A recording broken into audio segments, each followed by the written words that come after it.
Ananish Chaudhuri is the Professor of Experimental Economics at Auckland University in New Zealand. And he's my special guest today on the NZ Everyday Investor. Professor Chaudhuri has spent years exploring decision-making as a driver in economics via experimentation. And in today's show, we're talking about the rise of trading and some of the risks associated with night trading in particular. Now, while both traders and investors in theory have the same end goal in common, that of generating a return by participating in financial markets, traders often take short-term positions like a week or a day or even minutes, while investors generally seek to achieve returns through buying well and holding long-term. Sometimes early on in an investor's journey, they might be thinking they're investing, but really they're just trading, and that's important to differentiate that. Also, I think it warrants a mention that there's actually a growing suspicion that some of the online platforms that lower the barriers to entry for smaller investors may actually have some unintended consequences in light of the current environment in particular. So while the research of our guest today speaks more to those who engage in night trading, some of the aspects of it can apply to those who trade at any time of the day. At the moment, some people have more time on their hands. Some have access to cash, but not a huge amount of experience with share markets. I personally think it's great that more people are now getting involved with building wealth using these platforms, but I know that some of the newer participants, especially those who conflate what trading and investing is, could actually lose some money in the process. Sure, this could be considered the cost of getting an education, but ultimately, if there is a bubble that's going to pop at some stage, what's that ultimately going to teach the newer generation about what investing is? So in today's show, some of the questions to ponder would be, for you personally, are you investing according to some predetermined strategy, ideally with some long-term goals, or are you simply just having a go? How confident do you feel around your abilities to make self-directed financial decisions? I know for me, all things considered, being able to invest in markets that have previously been hard to get into has really aided my learning around how to build wealth. For sure, there's some risks around investing when you're the only one with the hands on the steering wheel, but I guess I'm just grateful that I can be trusted to drive. So before we make a start, please be sure to subscribe, rate, and review if you've enjoyed this episode. Remember that none of this is to be considered financial advice at all.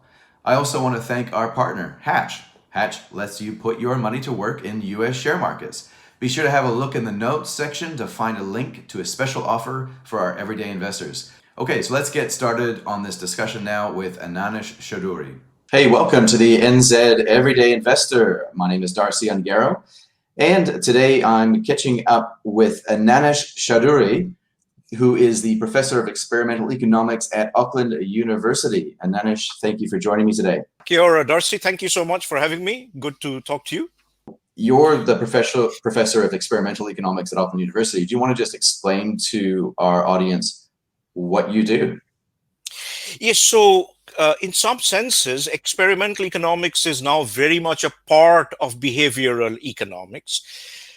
So the idea of behavioral economics is that people who work in that area try to fuse insights from economics and psychology.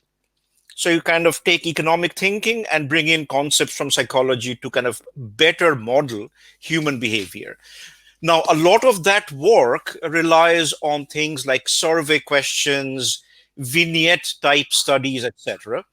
Experiments are a specific tool that we use where we bring people in, sometimes students, sometimes not students. These people might be in a computer lab or in a room, and we get them to play a decision-making situation.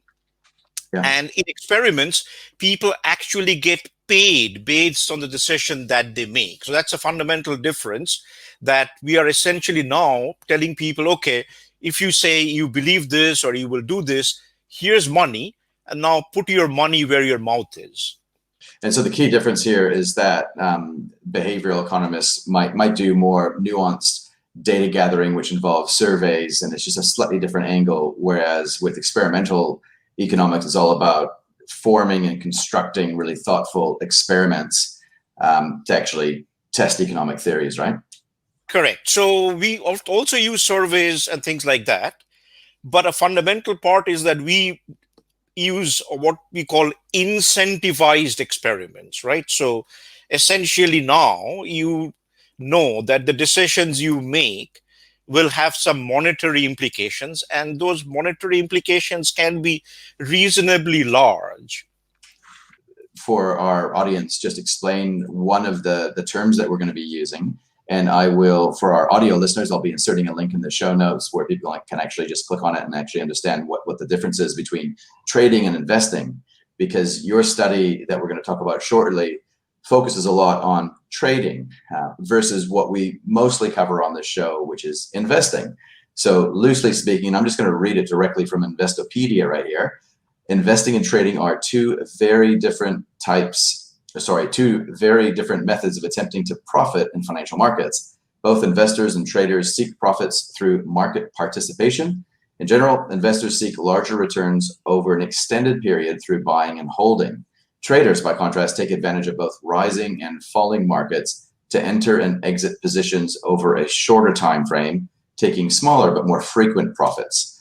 So, like I've covered this before a little bit on the show, how sometimes you can use tools like technical analysis, and you can actually, it is all about timing in the space of trading, but it's very different to the buy and hold strategy where you're a long-term core investor, probably into passive investing in some cases, but it's about the long-term game. So your study did focus, however, on trading. So the title of, what was the title of your, the study that you did recently on this one? It's called Circadian Mismatch and Mispricing in Global Asset Markets. Okay, so talk me through that. What is a circadian rhythm, actually? Probably okay. The first question. All right. So yes, so we want to make money. Now, as you just pointed out, in many ways, for many of us, the easiest thing to do is take our money and go over to ASB or something, give it to a mutual fund money manager and say, invest it for me. And most people would do this in some kind of index fund or something like that and just hold it, right? This is as opposed to active trading, right? Where you get on to either CMC markets or you get on to, I do a bit with Sharesies in the United States of Robinhood, where you're actively buying and selling, right? Okay, so now over the last few years, especially with technology and things like that, a lot of people have been doing day trading. So people just kind of, you may have a regular job, but you trade on the side. You buy and sell shares and things like that.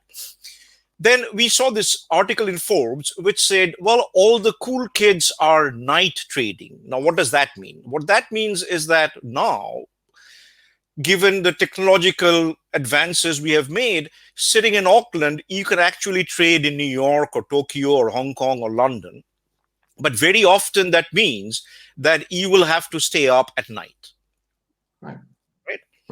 And we found that a lot of people are actually staying up late at night to do this. If you look online, you'll find bulletin boards where people talk about, what kind of diet is good to stay alert through the night.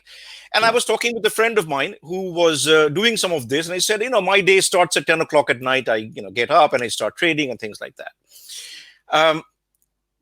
So now the question then is, if you are doing that, the fact remains that we do have a circadian rhythm. A circadian rhythm simply means a body clock.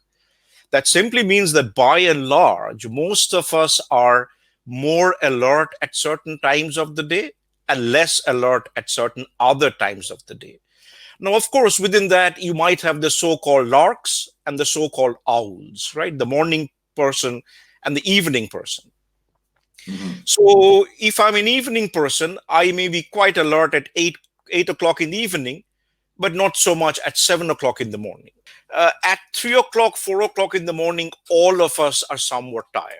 So we started thinking that, look, if a lot of people are doing this, if they are really staying up all through the night and trading, like actively buying and selling shares, are they making appropriate decisions? Or more importantly, we wanted to ask, are there systematic errors they might be making?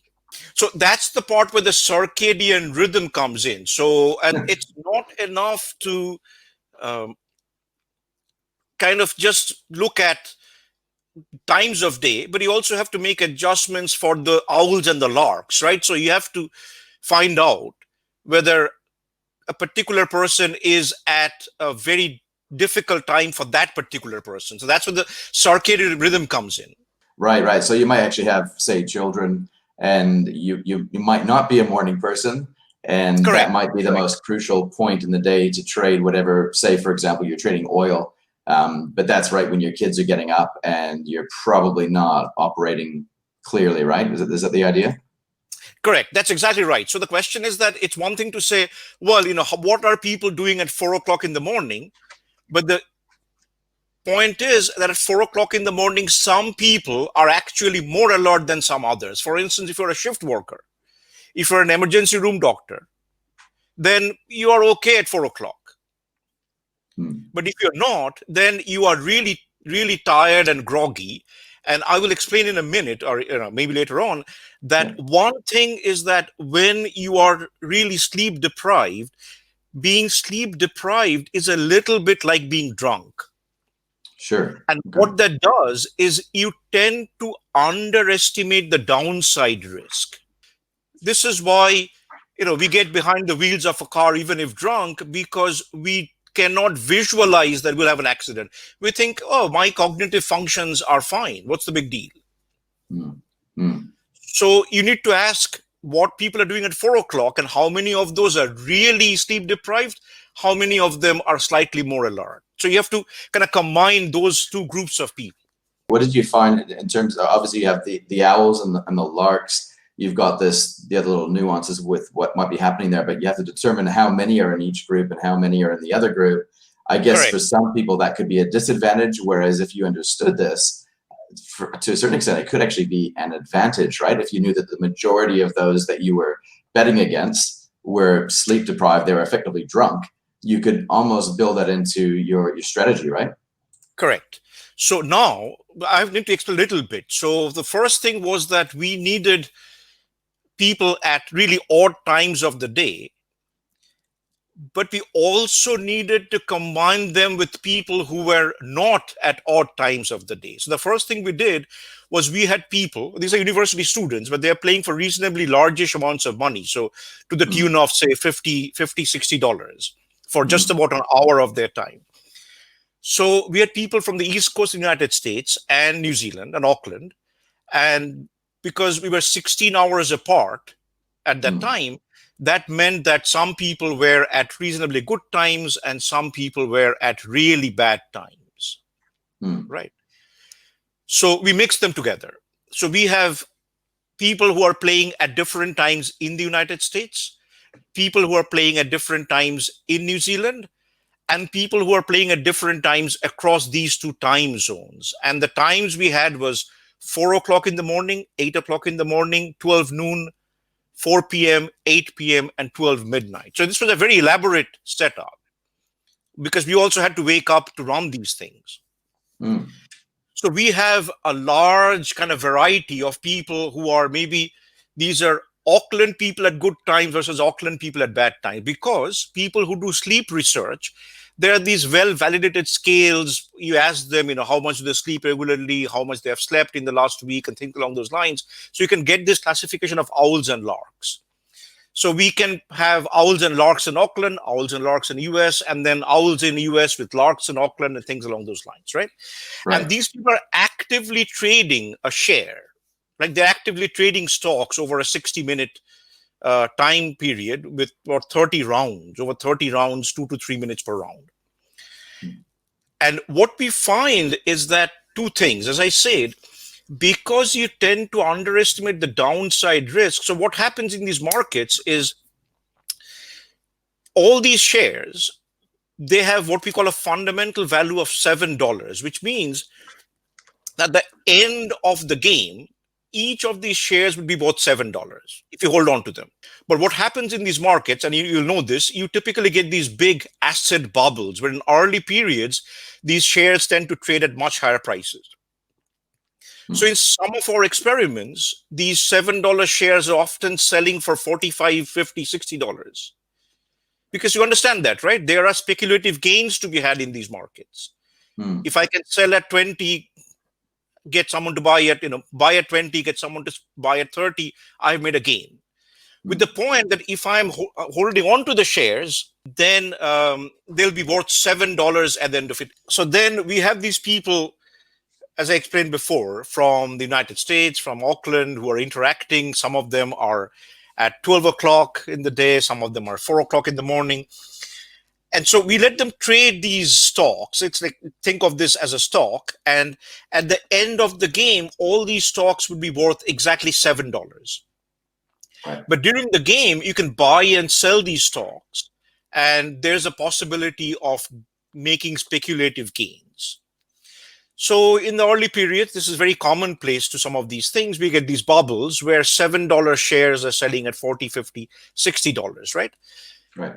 But the problem, of course, is that because you know, or you should know, that there will be what you might think of as a crash, and if you're holding the shares, they'll be worth exactly $7. Right. You don't want to hold on to them too long, and you also don't want to buy them at high prices later in the game. I see. So it's kind of like a little bit of game theory, right? You have to kind of anticipate Yes, at exactly. what point you've reached that peak. Get it? Okay. Exactly. That's cool. So you have to kind of anticipate that the crash will come. And so when can I sell this? When can I buy this? When can I make the gain and get out, etc., right?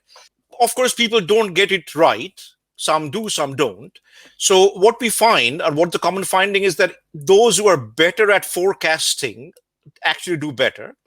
But in terms of our study, what is really interesting is that the people who are at really bad times of the day, so these are people who are quite tired and sleepy, they make systematic mistakes. They buy late in the game at high prices, and they hold on to these stocks much later, which means that when the market crashes, they lose money.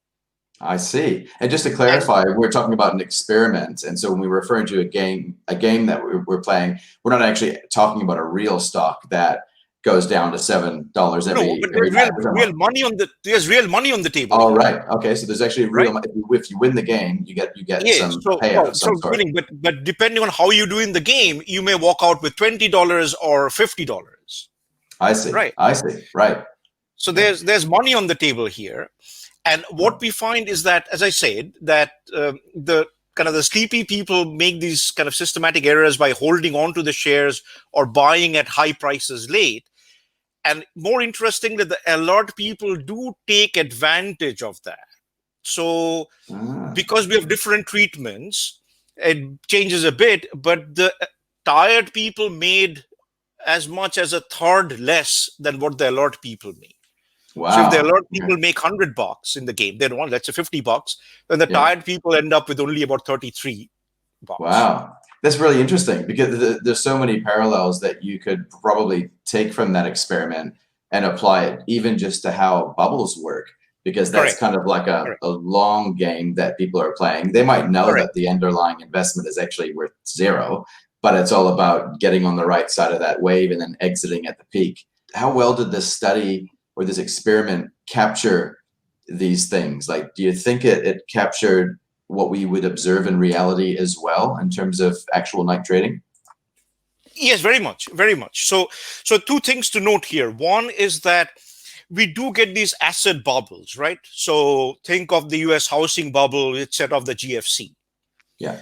Going back in history, I'm sure you know about this thing called the tulip mania, or the South Sea Company bubble. So we do get these bubbles. Some bubbles tend to be a bit more localized, affecting only those investors. Some bubbles can set off global recessions. So these bubbles arise, and so our literature fits very comfortably within that, and this applies to many real-life scenarios. The value that we are adding is this idea of night trading. What we are trying to say is that, look, if you're night trading, and if you can handle the stress, or staying up night after night, okay, fine. Do bear in mind that shift workers burn out a lot. So emergency room doctors, healthcare people who do a lot of night shifts do tend to burn out fairly quickly, because there's only so much you can do given your kind of body clock, your circadian rhythm. There's only so much you can stay up, only so much coffee you can drink, etc. Think about this. Second, it's not so much a question. What the important feature is not so much that you're tired and you shouldn't do this. The issue is, if you are doing this, think about what we call the opportunity cost. Maybe you're making money, but are you making more money than you would if you simply took the money to ASB or BNZ or ANZ and gave it to a money manager and said, Mm. invest it for me? Are you beating the market?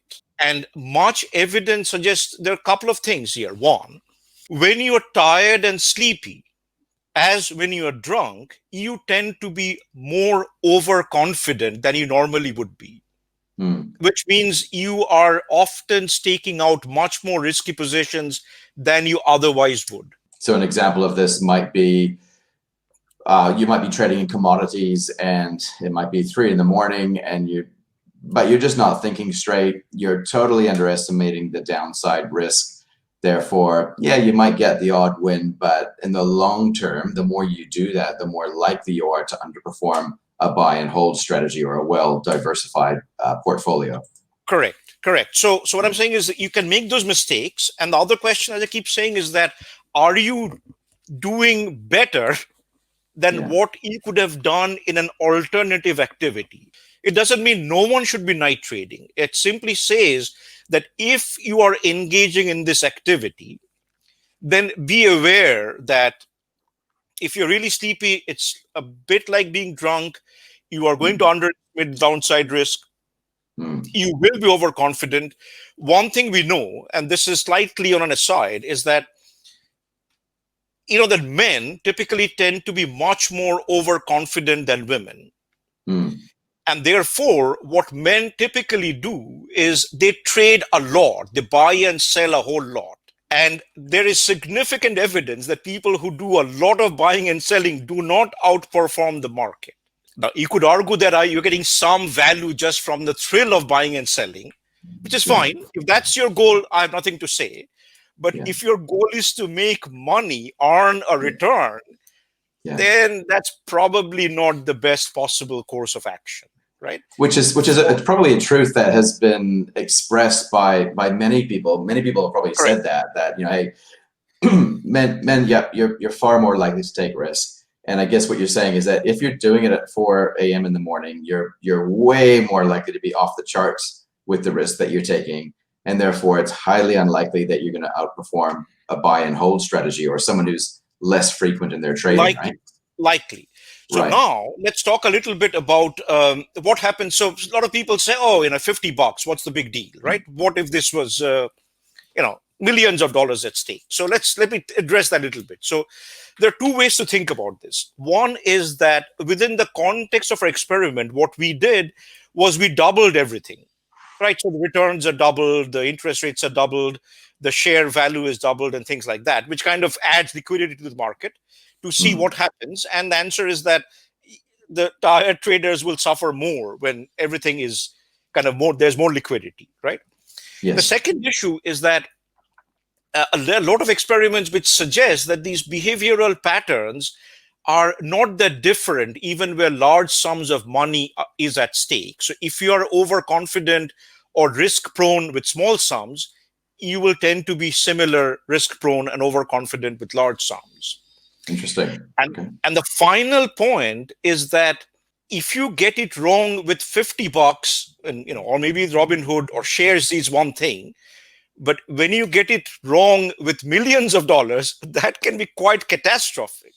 Yes. So there is really no reason to believe that you will be far more thoughtful or deliberative with $1 million than with $100. The evidence doesn't suggest that. Is that right? That's really interesting. So what you're saying is that it doesn't matter if it's a $50 trade versus a $500,000 trade. If you've exhibited these risk-taking characteristics, you're probably going to do it across the spectrum, no matter what the magnitude of that investment is. Is that kind of what you're saying? Yes, there may be nuances, but it will depend. If you tend to be overconfident, then there is no particular reason why increasing the size of the stakes will make you less overconfident. That's what I'm saying. And the evidence doesn't quite say that. The evidence doesn't say that, well, people tend to take large gambles with small sums of money, but they don't gamble with large sums of money. People gamble with large sums of money. Those who gamble, or those who are a particular type, will do it with smaller and larger stakes in things. Yeah, and that's a key thing to point out, I think. And you mentioned the word, you mentioned the idea of gambling, because the closer you get to high frequency trading, the closer you get on that spectrum towards gambling, pure and simple. Now, I know that could be probably quite offensive to those who make their career out of night trading, but I'm just saying that for some people, yeah, there's probably that tendency where they are effectively, in real life, they are viewing it as a game, and they're doing it not necessarily for the financial gain, they're doing it for the thrill, right? Yes, absolutely. Like many other people, I did this also. I had time on my hands during lockdown and things, so I have a Shares account. I was playing around with it, right? So that's one thing. But if you're staking your nest egg on some of these things, and you are looking to get a return, then this kind of compulsive buying and selling may not be in your best interest. And I'm sure, Darcy, Robin Hood in the United States has been in the news. And what Robin Hood did, it's kind of similar to Sharesies in New Zealand. Robin Hood has attracted a lot of young and inexperienced investors. And a lot of these people have borrowed substantial amounts of money to invest in Robin Hood, and now they're in fairly deep trouble. There are a lot of young people who have invested money. Yeah, that's the part that people might want to be careful about, right? And again, going back to that, so when these people were investing that amount of money, in some cases hundreds of thousands of dollars, they did not necessarily become much more circumspect by saying, this is my entire retirement savings, let me be careful. They clearly were not. And now some people are trying to sue Robinhood because they're saying, they made it all so easy. It didn't seem like a big deal. It seemed like a bit of a game.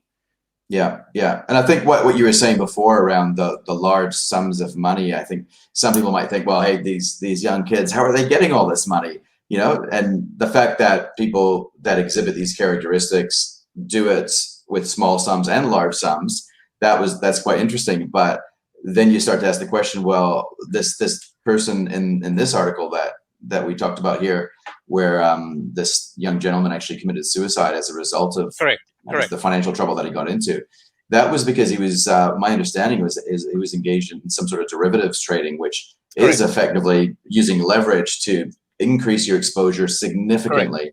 So that's, I guess, how it actually can work. Even though you don't have a lot of capital, you are putting a lot of money at risk here, right? Yeah. Correct. There are a number of issues here. One is that, and look, I'm not an expert on this by any means. So one issue is that a lot of us, including investment bankers, don't necessarily understand these complex financial instruments. Right. Second of all, some of these people are taking out short positions. And as you know, if you are taking a short positions, your losses can be limitless. I'm assuming most people will understand what a short position is. So that's what a lot of these people are doing. Yeah. Right? So what they're doing is they're basically selling a stock that they don't have in expectation that the price will drop, and then they have to basically settle on that at some stage, and that's where they lose. That's right. Got it. That's right. That's correct. Okay. Changing tack a little bit. What do you think about the recent pandemic in terms of how this may have exacerbated this? Because when you did this experiment, when was it? Was it before or after or during the pandemic? We did it before the pandemic. Right. So do you think that because of the pandemic, more time on people's hands, they may have the stimulus check, or they may have the wage subsidy, they may be deprived somewhat because they can't watch sports or even gamble? Correct. Do you think all of these things have probably played into a little bit of the rise in terms of trading, whether it be at night or otherwise, but not necessarily holding for long term, but trading? Correct. So I have to be absolutely honest. I don't have evidence. I think it's still too early to get actual data. Right. But as you are aware, in say March or April, as we were entering kind of the peak of the pandemic, and it was clear we were heading into recession, share prices kept going up for a while. And there were all these articles that share prices seem to have no connection with the fundamentals, right? Yeah. So a conjecture among many experts and I'm not counting myself, people I've talked to, etc. And we have an article in staff.co.nz where we refer people to CNBC, etc. And the conjecture was that in the middle of lockdowns, when people had very little else to do, a lot of small scale investors entered these markets and were putting money into these shares without really understanding the consequences or what that means for their own returns and things like that. Yeah. Now, it's possible I may be proved wrong, but a lot of people have said that the huge, what you might call volatility, or when you say mispricing, when we say mispricing, we simply mean that the kind of when the price is a lot higher than what it really should be, right, based on expected dividends. So a lot of people have conjectured that a lot of this kind of market movement, prices going up and down a lot, was driven by a lot of new investors kind of opening up Robinhood type accounts and putting money into the market. Right. So do you think, following on from that, like, let's just say that's a theory at this stage, that might be driven by these newer, younger, less experienced, naive people who are day trading? They're coming in. Do you think that they are potentially being taken advantage of, or being played by those more sophisticated players on the other side of that? Do you think that that's actually potentially occurring right now? So that's certainly what our paper is suggesting, that if you are under cognitive load, if you are inexperienced, if you fail to anticipate, say, a potential market crash. So if you are not the most sophisticated, then chances are you will be exploited by more experienced traders. Yes. Now, that doesn't mean it'll happen for everyone. It simply means on average, you might lose out compared to people who are better at this. And second of all, that loss, or the potential for that loss, would be even higher if you are trading when you are tired, or you are sleepy, or you are at a really off time in the middle of the night, etc. That's all we are saying. So we are basically telling people that, look, it might sound very cool. Oh, I do night trading. But you should at least be aware that you are liable to make these kinds of mistakes. You are liable to be excessively risk prone. You're liable to be overconfident.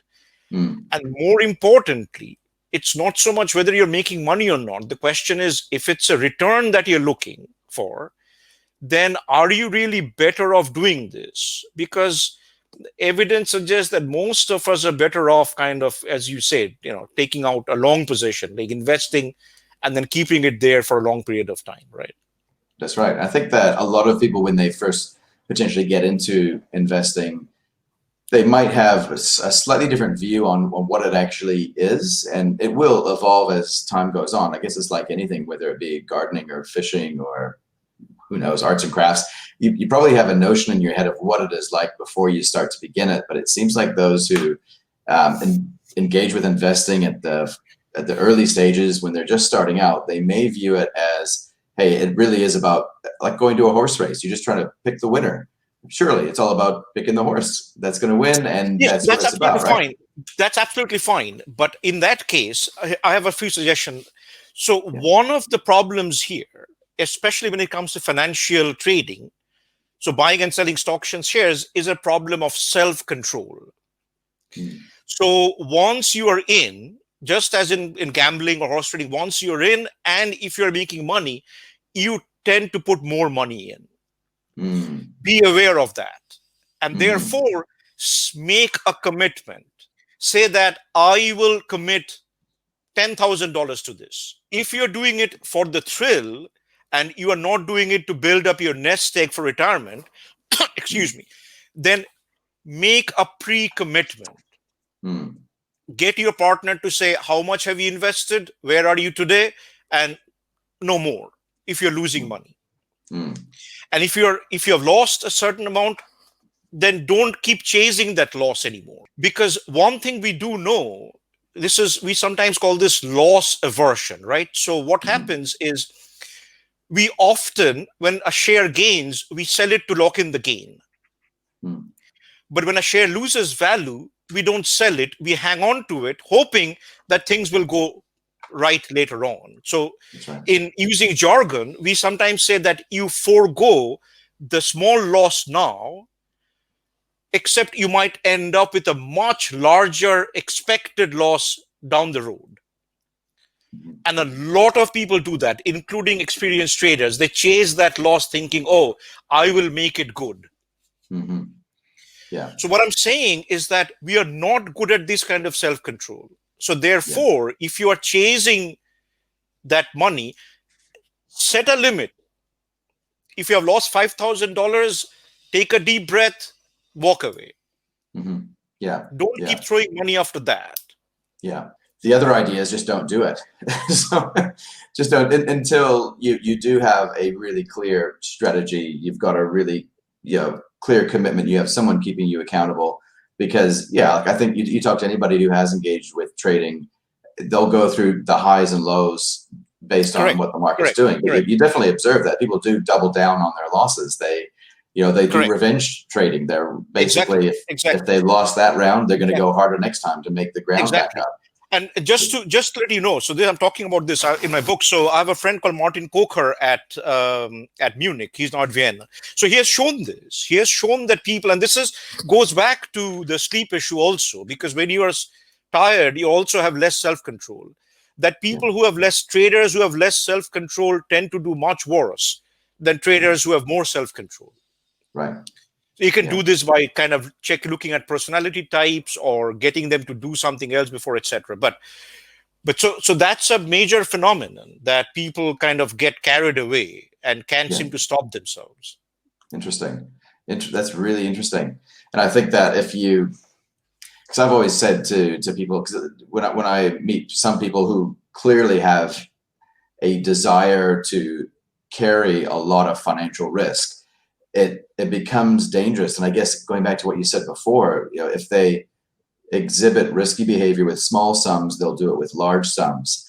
And when I see people taking large amounts of financial risk, it's almost like they do need to take that, because if they don't take that, it will come out somewhere else.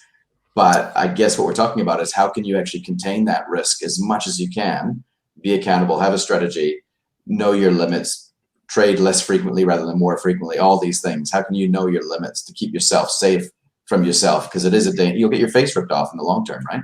Correct. So exactly. So we call this dual self model, right? So, we fail to control our impulses. So, so you know the story of Odysseus, right? Odysseus is coming back home after the Trojan War. He wants to he has to go by this island of sirens, where the sirens sing so sweetly that people want to listen to them, but they always crash into the island.